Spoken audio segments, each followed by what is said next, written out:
사도행전 5장 33절에서 42절까지 말씀을 봉독합니다. 그들이 듣고 크게 노하여 사도들을 없이하고자 할세 바리새인 가말리엘은 율법교사로 모든 백성에게 존경을 받는 자라. 공회 중에 일어나 명하여 사도들을 잠깐 밖에 나가게 하고 말하되 이스라엘 사람들아 너희가 이 사람들에게 대하여 어떻게 하려는지 조심하라. 이전에 드다가 일어나 스스로 선전하며 사람이 약 400명이나 따르더니 그가 죽임을 당하며 따르던 모든 사람들이 흩어져 없어졌고 그 후 호적할 때에 갈릴리의 유다가 일어나 백성을 꾀어 따르게 하다가 그도 망한즉 따르던 모든 사람들이 흩어졌느니라. 이제 내가 너희에게 말하노니 이 사람들을 상관하지 말고 버려두라. 이 사상과 이 소행이 사람으로부터 났으면 무너질 것이요 만일 하나님께로부터 났으면 너희가 그들을 무너뜨릴 수 없겠고 도리어 하나님을 대적하는 자가 될까 하노라 하니 그들이 옳게 여겨 사도들을 불러들여 채찍질하며 예수의 이름으로 말하는 것을 금하고 놓으니 사도들은 그 이름을 위하여 능욕받는 일에 합당한 자로 여기심을 기뻐하면서 공회 앞을 떠나니라. 그들이 날마다 성전에 있든지 집에 있든지 예수는 그리스도라고 가르치기와 전도하기를 그치지 아니하니라. 아멘. 여러분, 숙고라는 말 아십니까? 깊이 생각하다라는 뜻이에요. 이 숙고를 위해서는 시간이 필요합니다. 그런데 어딜 가나 누굴 만나든지 바로바로 답하는 시대를 살아가고 있습니다. 여러분들 즉문즉설이라고 들어보셨을 거예요. 질문에 대해서도 조금의 지체함도 없이 바로 대답하는 것이 깨달은 것인 양 받아들여지는 그런 시대를 우리가 살아가고 있지 않습니까? 빨리빨리 지나가는 시대를 살아가다 보니 어쩌면 우리에게 숙고의 시간이 필요하지 않을까 그런 생각을 해보기도 합니다. 그런데 혹시 여러분들 아주 오래도록 숙고하는 질문 있으십니까? 너무 오랫동안 숙고하다 못해 잊히거나 방치되어 있는 그런 질문 혹시 없으십니까? 오늘 본문에 한 사람이 등장하고 있어요. 바로 가말리엘이라는 율법교사입니다. 사도행전 22장을 살펴보면 사도 바울조차 그의 문화생이었다라고 이야기할 만큼 보통 유대인의 율법교사 선생을 랍비라고 부르는데 이 가말리엘은 그보다 더 특별한 이름을 가지고 있었어요. 랍반이라고 불렸다고 합니다. 그만큼 유대인들의 존경을 받았고 인정받는 율법교사였던 가말리엘이 이 사도들을 없이하고자 하는 사내들인 공회원들에게 판단을 유보할 것을 제안합니다. 그 제안의 이유를 이렇게 설명하죠. 이 소행이 만일 사람에게서 났으면 반드시 무너질 것이다. 그러나 하나님에게서 났으면 무너지지도 않을 것이고 도리어 너희가 하나님을 대적하는 자가 될 수도 있으니 이 판단, 유보하는 것이 현명한 판단이 될 것이다. 일견 가말리엘의 제안은 대단히 지혜로운 판단으로 보입니다. 그러나 말씀을 묵상하면 묵상할수록 그의 제안은 결코 지혜롭지도 현명하지도 않은 판단이었습니다. 앞서 가말리엘을 율법학자라고 소개했죠. 그는 성경에 능통했던 사람입니다. 사람들로부터 존경받는 선생이었습니다. 학자였습니다. 그런 가말리엘이었다면 예수에 대해서도 잘 알고 있었을 겁니다. 예수가 전하는 사상에 대해서도 복음의 말씀에 대해서도 전해 들은 바가 있었을 거예요. 뿐만 아니라 사도들의 설교도 들었을 겁니다. 표적과 기사도 전해 들었을 거예요. 여러분, 이 모든 내용을 종합해서 볼 때 어떤 판단을 내리는 것이 합당하겠습니까? 가말리엘 정도의 수준을 가진 사람이었다면 이렇게 결정 내리면 안 됐습니다. 영향력 있는 사람 아닙니까? 바른 판단, 올바른 결정을 내릴 수 있게 권면할 수 있는 지위와 역할을 부여받은 사람이었습니다만 가말리엘은 정치적 판단을 내렸어요. 이것을 왜 정치적 판단이라고 설명드릴까요?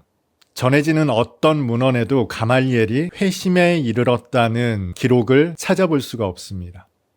성경에 능통했고 율법에 정통했던 가말리엘입니다. 구약의 내용이 그리스도를 지칭한다는 것을 잘 알았을 겁니다. 그리고 그 그리스도가 어떻게 고난을 받고 하나님의 구원을 어떻게 이루시는지를 알만한 사람이었어요. 그리고 그 복음의 내용을 그리스도를 가르쳐야 하는 자리에 있는 사람이었습니다. 가말리엘이 내린 판단은 그러나 지극히 정치적인 결정이었어요. 갈등을 최소화하려는 결정이었죠. 현상을 유지하려는 결정이었습니다. 왜 그렇습니까? 결정으로 인한 책임을 면하고자 하는 목적에서 그런 결정을 내렸던 거예요. 로마의 지배를 받고 있지 않았습니까? 어떤 분란이나 분쟁에서도 자유롭기 위한 판단이었어요. 만약 사도들을 살리기 위한 결정이었다면, 사도들의 복음이 진짜 복음이라고 인정했다면 사도들과 관계를 맺었어야 합당합니다. 그 복음의 말씀을 조금 더 깊이 있게 들었어야 하는 것이 합당합니다. 마치 니고데모처럼 말이죠. 그러나 가말리엘은 그 어떤 제스처도 취하지 않았습니다. 단지 사내들인 공회가 내리려는 결정을 유보해야 한다는 제안을 했을 뿐이에요. 사도들이 전하는 복음이 복음인지 아닌지는 전혀 중요하지가 않았습니다. 그저 현상을 유지하는 것만이 중요했어요. 저는 이 대목을 묵상하면서 가말리엘의 판단이 마치 오늘날 그리스도인들과 닮아 있다는 생각이 들었습니다. 갈등을 피하고 현상을 유지하고자 하는 선택, 일견 아주 지혜로운 선택으로 보입니다만 과연 이것이 복음이 우리에게 전하는 메시지일까요? 우리는 아주 손쉽게 하나님의 말씀을 듣습니다. 영상을 통해서 듣기도 하고요. 새벽 기도회를 통해서 혹은 큐티를 통해서 듣기도 합니다. 여러분, 이 수많은 하나님의 말씀이 여러분에게 어떻게 들려오십니까? 정말 그 하나님의 말씀이 복음으로 사람을 살리는 메시지로 들리십니까? 그런데 그 살리고자 하는 메시지가 잠잠하게 만듭니까? 그저 화평하고 평화롭게만 만듭니까? 분명 복음의 메시지는 우리에게 결단을 촉구합니다. 그런데 좀처럼 움직이지 않는 것이, 달라지지 않는 것이 저와 여러분의 모습 아닙니까? 우리가 복음에 대한 지식이 없어서 그럴까요? 그 하나님의 뜻을 분별하지 못하기 때문일까요? 우리는 그 어느 때보다 풍부한 지식을 가지고 있어요. 무엇이 하나님의 뜻인지 분별할 만한 분별력도 가지고 있습니다. 그러나 어떻게 된 영문인지 우리는 좀처럼 변화하지 않습니다. 달라지지 않아요. 정체되어 있습니다. 왜 그렇습니까? 오늘 가말리엘이 제안했던 바와 같이 겉으로는 지극히 지혜롭고 현명한 판단처럼 보이지만 어떻게든 갈등을 최소화하고 현상을 유지하려는 욕망이 더 크기 때문입니다. 다시 말해 현상이 깨어질지도 모른다는, 무너질지도 모른다는 두려움 때문에 그렇다는 거예요. 많은 사람들에게 가장 중요한 것은 현상 유지예요. 크게 달라지는 것을 원치 않습니다. 이대로 지속되는 것을 바랍니다. 그런데 복음은 우리에게 현상 유지를 이야기하지 않습니다. 그대로 머물러 있으라고 말하지 않습니다. 하나님의 창조 목적 가운데도 이렇게 정의되어 있죠. 생육하라, 번성하라, 땅에 충만하라, 땅을 정복하라, 그리고 다스리라. 여러분, 이 하나님의 창조 목적 속에는 정체되어 있음이 없습니다. 주님께서 제자들을 부르실 때 이렇게 부르셨습니다. 나를 따라오너라. 이 짧은 간결한 말씀 속에는 현상을 유지하라는 요청이 담겨 있지 않습니다. 이 간결한 주님의 명령에 어부들이 어떻게 반응했습니까? 그물을 버려두고 아버지를 버려두고 예수님을 따랐다라고 기록되어 있죠. 벅찬 변화죠. 여러분에게 아브라함처럼 본토 친척 아버지의 집을 떠나 가라라고 말씀하신다면 그 명령에 순종할 만한 사람이 얼마나 될까요? 그런데 언제부턴가 우리는 현상 유지에 급급하기에 이르렀습니다. 더 이상 변화를 요구하지 않습니다. 그러다 보니 믿음의 그 질문은 우리에게 변화를 촉구하고 나아갈 것을 요구하지만 우리는 그 질문에 오늘 가말리엘의 제안처럼 아직까지도 붙들고 고민하고 있다는 겁니다. 얼마나 그 고민이 깊은지 더 이상 응답하지 못한 채 방치하고 있습니다. 그런데 우리가 간과한 것이 있습니다. 주님께서 나를 따라오너라 말씀하셨을 때에는 단지 그 명령만 담겨 있지 않다는 거예요. 주님의 뜻도 명시되어 있다는 겁니다. 내가 사람의 어부가 되게 하겠다. 분명 복음서는 그렇게 전하고 있죠. 이렇게 말씀하지 않으셨어요. 너는 사람의 어부가 되어라. 그것이 아니라 내가 너를 사람의 어부가 되게 하겠다라고 말씀하셨다는 거예요. 그 말씀을 이루시는 분이 하나님이시라는 겁니다. 주님이시라는 거예요. 그런데 우리는 거기에 멈춰서 있죠. 그래서 그 말씀을 방치한 채, 묻어둔 채 어떻게 하면 사람의 어부가 될 수 있는지, 어떻게 하면 따라 나설 수 있는지 고민하면서 그저 현상 유지에만 급급해 있다는 겁니다.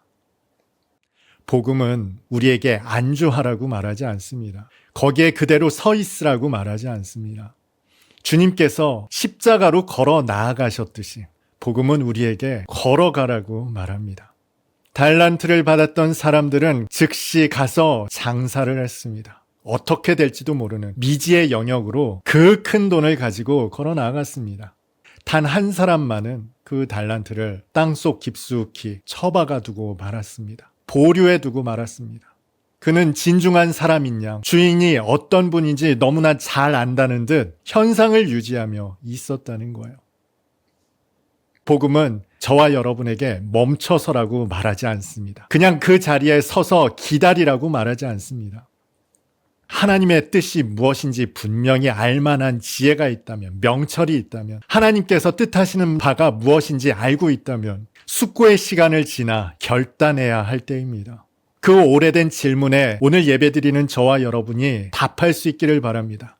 주님, 그 미지의 길로, 하나님의 이끄심의 길로 걸어 나아가게 하여 주옵소서. 더 이상 숙고한다는 명분으로, 지혜로운 판단을 하겠다는 방편으로 복음을 방치하는 자가 되지 않기를 바랍니다. 그 지혜롭고 학식이 많았던, 성경에 능통했던 가말리엘은 끝내 회심에 이르지 못했습니다.